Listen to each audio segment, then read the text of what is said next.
Welcome to the St. George's University School of Medicine virtual white coat ceremony. The tradition began in 1993 when the Arnold P. Gold Foundation created the white coat ceremony at Columbia University's College of Physicians and Surgeons to promote humanism in medicine. With guidance from the Gold Foundation, St. George's University School of Medicine initiated its own white coat ceremony in 1996, long before many other US medical schools. In 2003, the Gold Foundation founded the Gold Humanism Honor Society, widely known as GHHS, an international society dedicated to the promotion of humanism, professionalism, and ethics in medical practice and education. Dr. Gold was an international advocate for humanism in healthcare. We are honored to have hosted Dr. Gold and his wife Sandra as keynote speakers for our Spring 2005 White Coat Ceremony. SGU's chapter of GHHS is based in the Bioethics Division of the Department of Clinical Skills and supported by the Dean of Medicine's office. Our chapter established the Humanitarian Student Organization, HSO, in 2009, through which basic sciences students promote humanism across the SGU and Grenadian communities. Chapter members are nominated by their peers and inducted during their clinical training when they participate in an ongoing chapter project. We now welcome Dr. Glenn Jacobs, Provost of St. George's University. Welcome. I am Dr. Glenn Jacobs, Provost at St. George's University, and I am very pleased that you could join us at this virtual white coat ceremony. I want to start by expressing how proud I am of how you have adapted to distance learning. You have been responsive and resilient during these times, which will contribute to your personal and professional success throughout your time at St. George's University and thereafter. We remain dedicated to supporting you as you start your journey in the field of medicine. When it's safe to do so, you will meet in person one day. But for now, focus on how this pledge of commitment to your chosen lifelong profession brings you together as future physicians. It is now my pleasure to introduce Dr. Charles R. Modica, Chancellor, St. George's University. Greetings. My name is Charles Modica, and I'm the founding Chancellor of St. George's University. This white coat ceremony is unique to me because in all the decades that I've been involved with the university, we have done these ceremonies in person. This should not take away from the significance of the ceremony. It's a very important ceremony in your lives. It's the beginning of the end of your education, hopefully. You don't have many more degrees you can go for at this point. But I want to tell you that in 1976, when the university was founded, 45 years ago, I was proud to be the first chancellor. I was only 2 years older than the average age of the charter class. And at 29 years of age, I never had any doubt of the success of our university. And we did it because the charter class students, like you, were dedicated in what they wanted to achieve. They wanted to achieve it on their own, and whatever help the university gave them to do it, they welcomed. But they had to have that fire in them, and I believe you still do. It'll be difficult for you in the world of a pandemic to start, to be online, to do it in a different way. But I can tell you the facilities the university has now, which are quite extensive, very few of them were there for the charter class. So in many ways, they did it on their own. They had the faculty there in person. They worked with each other, and you'll be able to do that online as well. And they had all the tools that they needed, as you do. It's significant that the only two remaining people associated with that university 45 years ago that are still here to greet you would be myself and Dr. Dean Rao. And Dean Rao has been a very good friend of the university and my own friend, certainly for years now. And he's gone a long way to see the successes of all of the students that started at St. George's. He regularly communicates with them. We've had the sons and daughters of a lot of our earlier graduates go through the school now. And we realize that the significance of St. George's is the fact that you're able to do it with one another, with a dedicated faculty and administration that cares about you and your success. And I'm so proud that at the ceremonies that we've had since the charter class, that we've always had this inspiration with the students in the classes coming in, knowing that you can and will succeed. You know, in the world of medicine, especially here in the United States, St. George's University has achieved a significant milestone in the past decade. We are the largest single provider of physicians to the United States of any school in the world. We're proud of that. And it means a lot to me to know that the country of Grenada has assisted in the education of all of those individuals. And being number one in terms of being a provider is important, but the quality of our graduates is second to none. And at many white coat ceremonies previously, we've had speakers from all over the world. And I can't help but think of one now during the pandemic, a name you'll know, and that was Dr. Fauci. He was one of our earlier white coat speakers, and to have him at our School of Medicine a few decades ago meant a lot to us at the time. And now when we've gone through this together and we realize the significance he has in the world of medicine, we're so proud to know that people like that have been associated with St. George's. And we're proud of you for being part of the next generation. I'd like to introduce now our newly appointed Dean of the School of Medicine, Dr. Marios Lucas. Welcome and congratulations for your acceptance at St. George's University. I'm Dr. Marios Lucas, and I'm the Dean of School of Medicine. The faculty and I in Grenada, we are looking forward for your arrival to the island in the coming terms. Let's reflect on a few of the principles of the oath you will affirm upon graduation from this institution, but also the professionalism commitment during your white coat ceremony.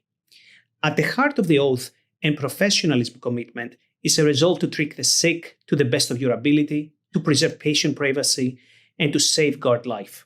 It is also calls to mind the responsibility to share your wisdom with others.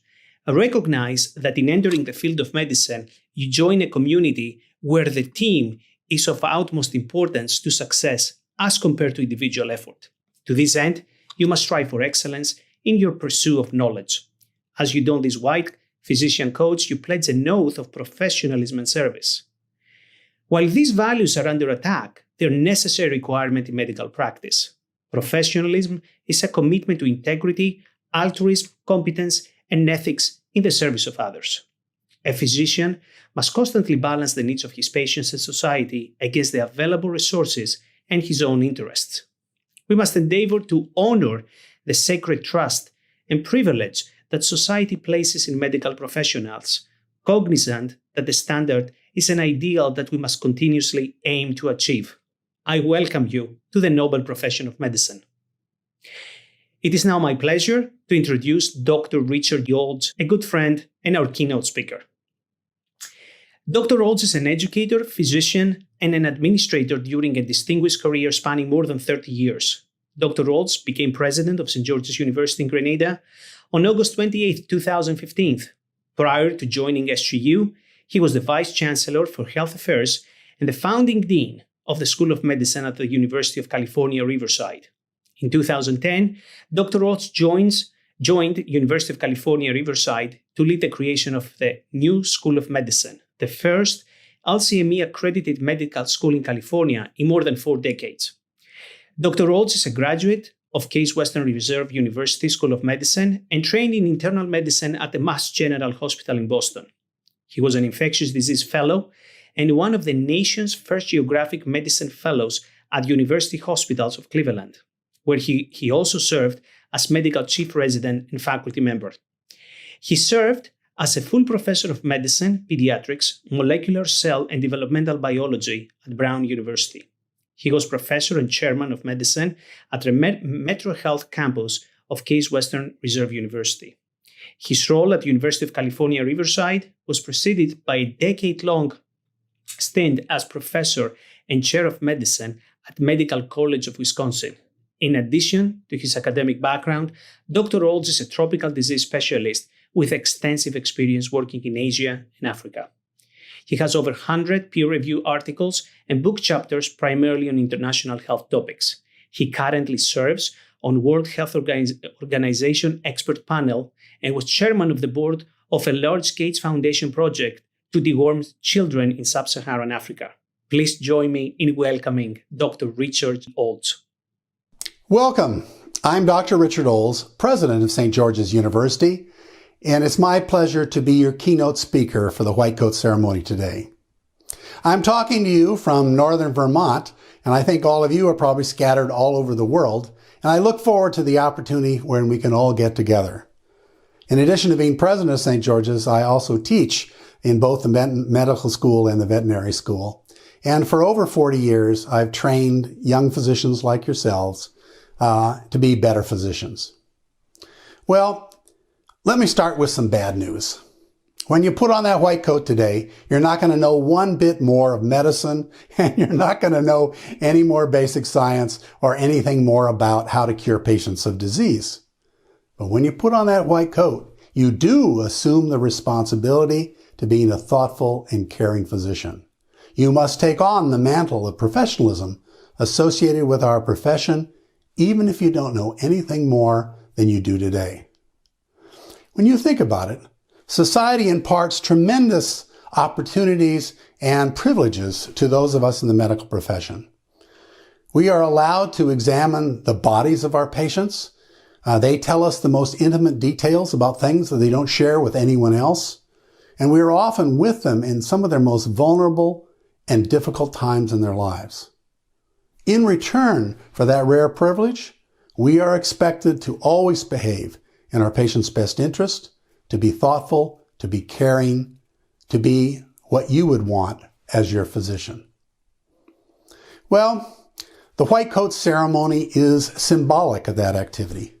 But interestingly, the white coat has not always been associated with physicians. In the 17th and 1800s, physicians wore black frocked coats. It really wasn't until the end of the 19th century that physicians became associated with the color white. That really came from twin forces. Pasteur and the understanding of the germ theory of disease led to white for sterility and cleanliness. And on the other hand, the marriage between modern medical science and the medical profession evolved. And if you will, the laboratory coat became the physician's white coat. So for virtually the entire 20th century, white coats were synonymous with physicians. But interestingly, it wasn't until the 1990s that the white coat ceremony became part of your training. Done first by Columbia University in their medical school, now a white coat ceremony is virtually universal in almost all of the healthcare professions. Well, why is that? Why did people late basically feel that we needed something special to commemorate the beginning of your professional training? Well, perhaps one clue comes from an interesting survey that was done in 1950 of the most admired professions in the United States. In that year of 1950, the three most admired professions were doctors, clergies, and teachers. Interestingly, when that survey was repeated in 2000, the three most admired professions were clergy, teachers, and nurses. Physicians were no longer in that top tier. Now, I'll grant you, we didn't fall all the way to the lawyers and used car salesmen, but we fell substantially in that list. The American public in this case no longer held us in the same esteem as we had enjoyed 50 years before. And there was concern that that was driven not by our lack of medical knowledge, which was considerably greater in 2000 than 1950, but by a deterioration in our professional behavior and our caring and thoughtfulness in the interaction with our patients. Thus, the white coat ceremony to reinforce at the very beginning of your medical training the importance of that aspect of professionalism. Now, interestingly, we have an opportunity through this terrible pandemic of COVID to reestablish what's important in physicians. And that's really driven by two aspects of the COVID pandemic. The first is personal risk. Especially before physicians were able to be vaccinated, all healthcare workers ended up working long hours in conditions that put them at risk to acquire COVID. And yes, some nurses and physicians died as a result of that commitment. The second was an unfortunate aspect of the transmission of this disease. In order to protect family and loved ones from acquiring the disease themselves, patients were often left completely isolated, often in environments like intensive care units, where the only contact with humans basically were the doctors and nurses that cared for those patients. And increasingly, we took on that responsibility, not just to care for them, but to talk to them, to hold their hand, to be, if you will, surrogate loved ones.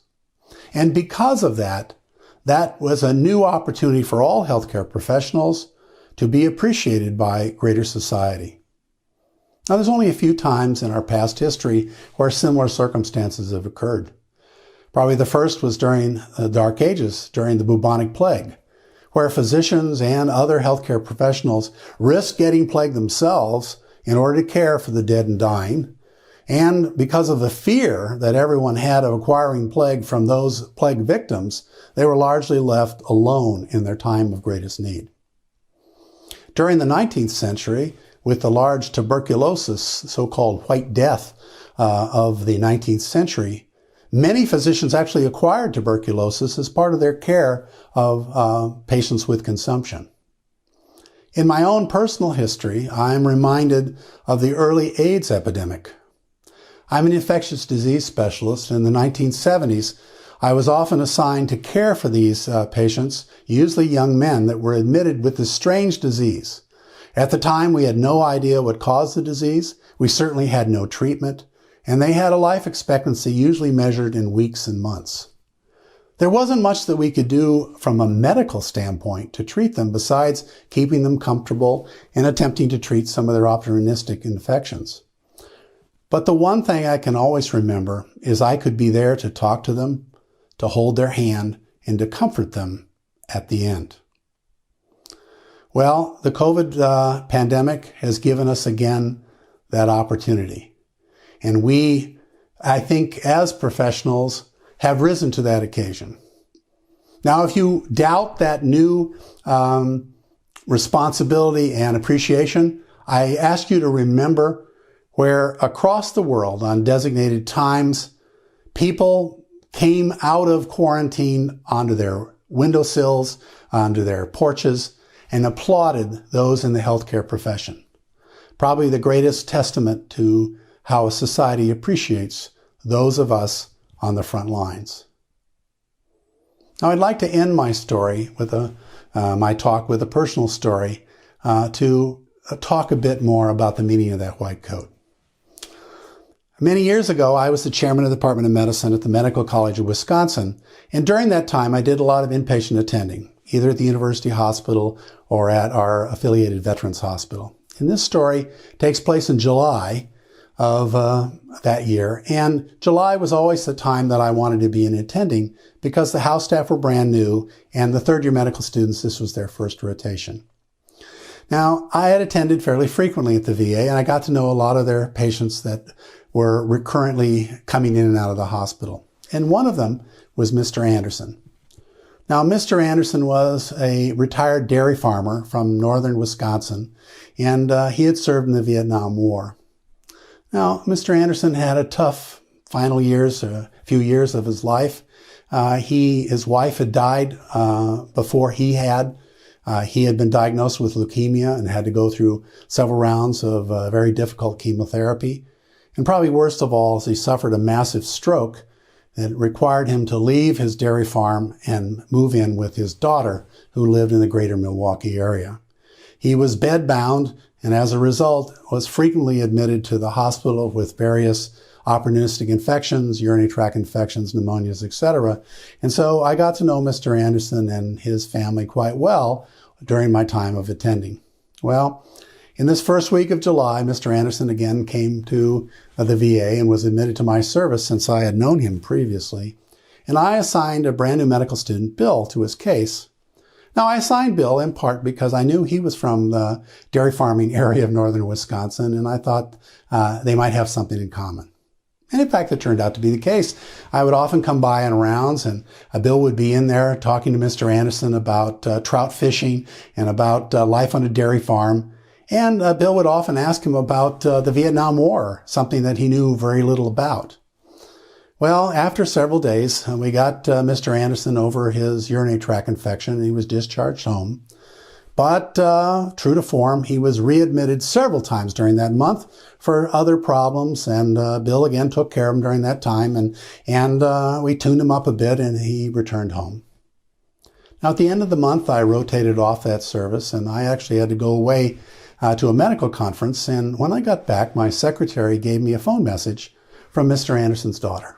I called her up, and she told me that during the time I was gone that Mr. Anderson had passed away, and I told her I was sorry that I wasn't able to be there for her and the family at the end. But she told me an interesting story. She said that her father was a deeply religious man, and he had wondered for many months why God had punished him so. His wife had died. He had become very, very ill and suffered through that treatment. And most disturbing to him was when he had his massive stroke that required him to leave his beloved dairy farm and be an invalid and live in the big city. And he couldn't understand why God did that to him. And she told me just a few days before Mr. Anderson passed, he talked to her and he said, I finally realized what God's message was for me. He wanted me to live for a few more months so I could help Bill be a better doctor. That is the meaning of that white coat. You will learn from your faculty a lot of medical facts, how the body works, how it breaks down in disease. You will learn about how to diagnose difficult illnesses and how to treat them, what the latest treatment is. But if you're open to it, you'll learn how to be a better doctor, largely from your patients.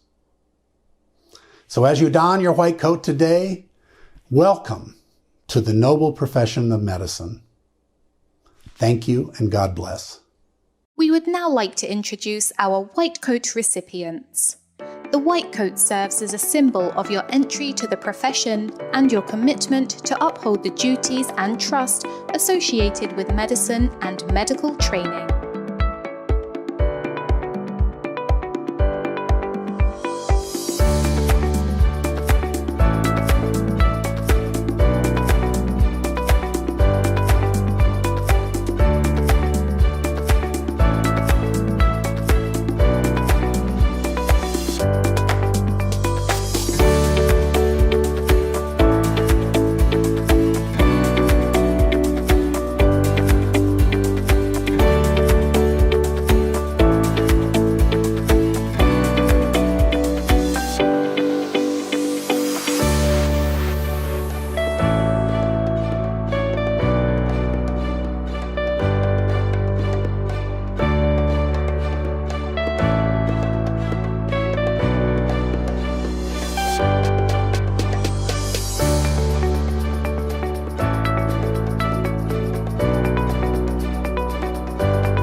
welcome Dr. Alina Wade, Clinical Instructor, Anatomical Sciences, and Assistant Dean of Students of St. George's University, to lead our White Coat recipients in reciting aloud the professional commitment. This commitment was written by a student task force in 1995 and has been recited at each of our School of Medicine White Coat ceremonies. Hello, I'm Dr. Alina Wade, and I'll be leading you through your professional commitment, so please read along with me. I welcome any physicians viewing to join in. Today is the beginning of my medical education and training as a physician. I acknowledge my responsibility to continue the pursuit of knowledge and understanding until that day when I will cease to be a practicing physician. I am entering training for a noble profession in which my interest must always be subservient to those who may seek my assistance. I must be ever conscious of the value of my fellow health professionals and treat them with respect at all times. My classmates at St. George's University are now my colleagues, and I owe to them the same support and encouragement to achieve their goals as I hope to receive from them. I will work alongside my colleagues and professors with tolerance, compassion, and honesty. I acknowledge my obligation to adhere to the University Honor Code and to conduct myself with integrity and in an ethical manner at all times henceforth. I shall do all within my power to show in myself an example of all that is honorable and good throughout my medical career. It is a privilege to have been given the opportunity to become a physician. May I be ever conscious of that privilege and never abuse it. Congratulations to each of you, and I look forward to meeting you in the upcoming terms. Thank you for allowing me to participate. As we draw to a close, we would like to thank the Arnold P. Gold Foundation for the Humanism in Medicine pins placed on each student's white coat. Students, families, faculty, staff, and administrators, thank you for your support and presence at this ceremony. We would also like to say a special thank you to all our inspiring speakers, including Dr. G. Richard Olds, our keynote speaker, whose message was truly inspirational to us all. Thank you for joining us for this White Coat ceremony.